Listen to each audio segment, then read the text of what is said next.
Breaking Bad has been keeping fans in the dark about a movie since the final episode aired 5 years ago. Show creator Vince Gilligan has been teasing a film that picks up where the series left off since last fall.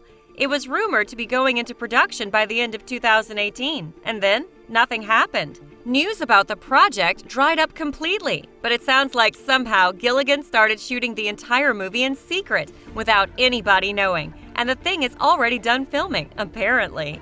According to a new Hollywood Reporter interview with Better Call Saul star Bob Odenkirk, production on the Breaking Bad sequel movie is already done, and even he doesn't know how it stayed a secret this long. Speaking to the Hollywood Reporter, Odenkirk said, "I've heard so many things about it, but I'm excited about the Breaking Bad movie. I can't wait to see it.